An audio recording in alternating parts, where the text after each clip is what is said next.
How many triangles are there in the given figure. दिए गए आकृति में त्रिभुजों की संख्या हमको ज्ञात करना है। तो चूंकि हम देख रहे हैं कि यहाँ पर अगर ध्यान से देखें तो ये बड़ा वाला फिगर है, ठीक है, ये फिगर है, ऐसा फिगर है, ऐसे है और ऐसे है और ऐसे है और ऐसे है, ठीक है, ठीक है, इसको भूल जाना है और इस साइड वाले को भूल जाना है, ठीक है। बीच में ऐसा फिगर है ना, ठीक। तो इस फिगर में पहले नंबर ऑफ ट्रायंगल्स फाइंड कर लेते हैं, कितना होगा। इस वाले में अगर देखेंगे, इस बेसिक फिगर में कितना है, 1 2 3 4, और इसका नियम क्या है, 4 इंटू 2 कर देंगे, जस्ट जितना नंबरिंग होगा उसमें 2 से मल्टीप्लाई कर देंगे, यानी कि 8।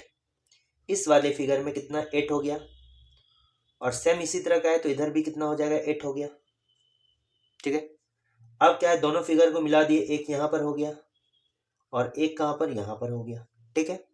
तो यानी कि कितना, और 2 एक्स्ट्रा, यानी अभी तक इसमें कितना फिगर हुआ, नंबर ऑफ ट्राइंगल कितना हुआ, 8 8 16 और 2 18, यानी अभी तक इसमें टोटल नंबर ऑफ ट्राइंगल कितना, 18 हो गया। अब क्या है कि फिर यहाँ से क्या किए, इस तरह का फिगर था, इसमें टोटल नंबर ऑफ ट्राइंगल कितना, 18 हो चुका है, ठीक है, 18 जो है हो चुका है। अब इसमें से क्या किया, यहाँ पर ये डंडा जो है खींचे यहाँ से यहाँ तक और फिर इसको मिला दिए, ठीक है। तो यहाँ भी जो है ऐसा फिगर बन गया, ठीक है, सेम फिगर। तो यहाँ भी 8 होना चाहिए, सेम फिगर है, लेकिन इसको हम 7 काउंट करें, क्यों, क्योंकि ये जो बड़ा वाला है, एक बड़ा वाला है, ये ऑलरेडी इसमें काउंट हो चुका है, इसलिए इसमें 7 काउंट करेंगे। और सेम यहाँ पर भी ऐसा करके है, इसमें भी कितना काउंट करेंगे, 7 काउंट करेंगे, ठीक है।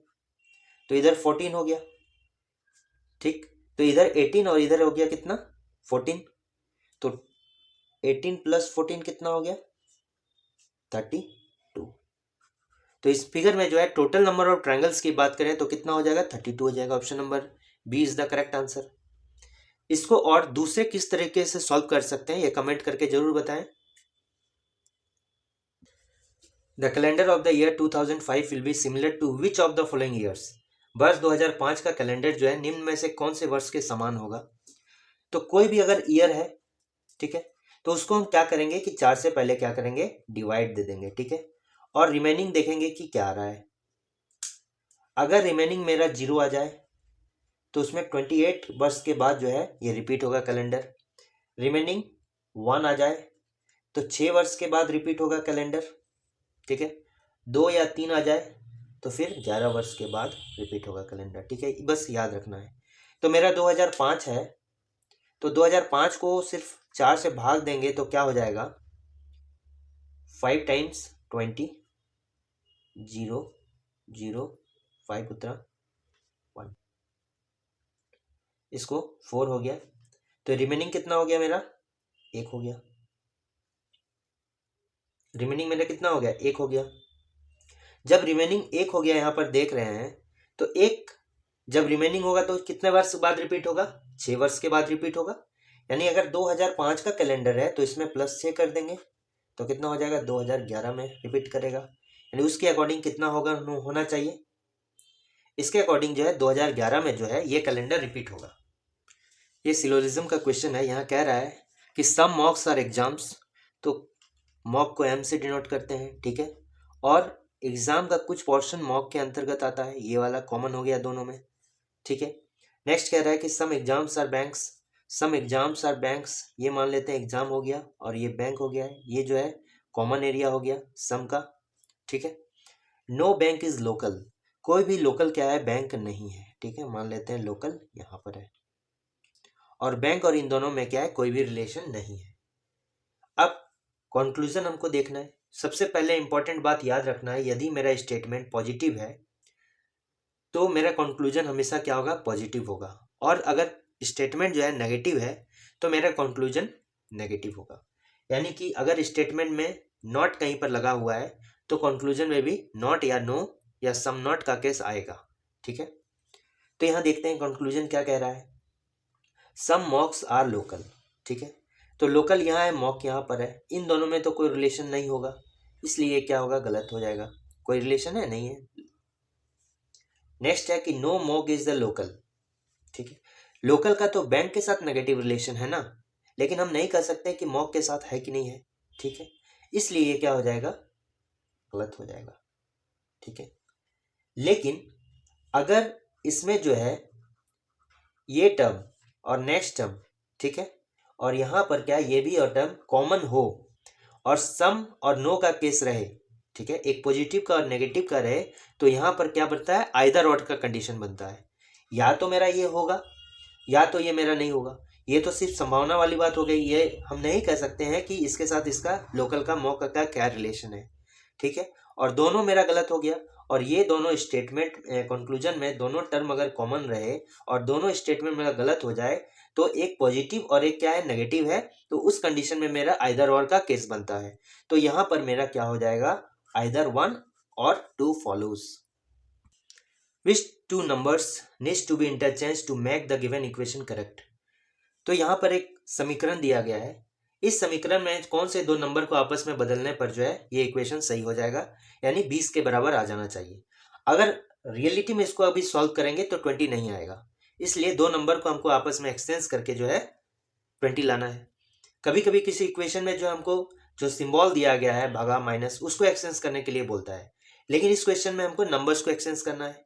तो कोई भी इक्वेशन है और इस टाइप का क्वेश्चन रहे तो पहले हम किसको, डिवीजन को टारगेट करेंगे, ठीक है, और बोर्डमास का रूल को फॉलो करेंगे, यानी ब्रैकेट ऑफ मैंने का, डिवीजन में भाग, मल्टीप्लिकेशन गुना, एडिशन जोड़ और सब्ट्रैक्शन घटाओ।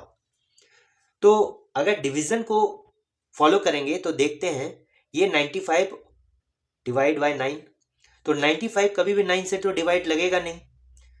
तो अगर इसमें से देखें आपस में, अगर ऑप्शन नंबर बी को एक्सचेंज कर दें तो 711 और 95 को एक्सचेंज करने पर क्या होगा कि यहाँ पर कितना आ जाएगा, 95 की जगह में 711, और 711 क्या है, 9 से डिविजिबल है, ठीक है। तो इसको क्या करेंगे हम, यहाँ पर 95 लिख दिए, फिर माइनस 711 भगा 9 इंटू 2।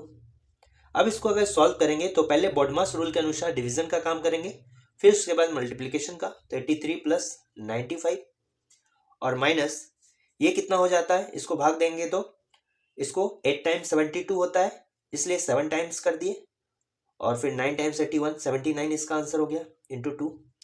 अब मल्टीप्लिकेशन का काम करेंगे तो इसमें कितना आ जाएगा, 158 इसका आंसर आ जाएगा, और इसको फिर सम करेंगे, ठीक है, मल्टीप्लिकेशन के बाद सम होगा, एडिशन होगा, फिर सब्ट्रैक्शन होगा, तो इसमें कितना आ जाएगा, 178 आ जाएगा। यानी अब 178 माइनस 158 कर दिए तो कितना आ जाएगा, 20 आ गया, जो कि यहाँ पर लाना था। इसलिए मेरा क्या होगा, 711 और 95 को ही आपस में बदलना पड़ेगा। Option number B is the correct answer.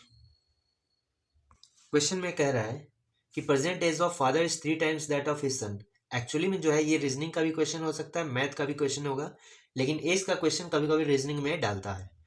तो कह रहा है कि फादर का जो एज होता है वो सन के एज से 3 गुना है।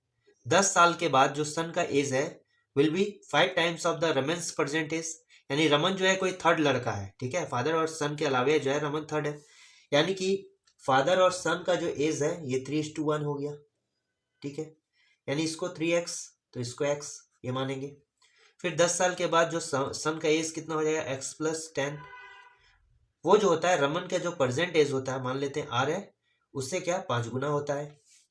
अब यहाँ पर कह रहा है कि रमन के एज जो है, रमन अपना तीसरा बर्थडे 2 साल पहले मनाया, यानी कि रमन जो है थर्ड बर्थडे 2 साल पहले मनाया, 2 ईयर्स एगो, तो अभी यानी कि 2 साल और बड़ा हो गया, 3 + 2 यानी 5 साल का हो गया रमन। तो प्रेजेंट एज कितना हो गया, 5 हो गया, तो ये टोटल वैल्यू कितना हो गया, 25, 5 × 5 25, तो x + 10 = 25, तो x = 15, तो ये क्या हो गया, 15 हो गया, तो ये कितना, 3 × 15 45, तो फादर का प्रेजेंट एज कितना हो गया, 45। Option number A is the correct answer.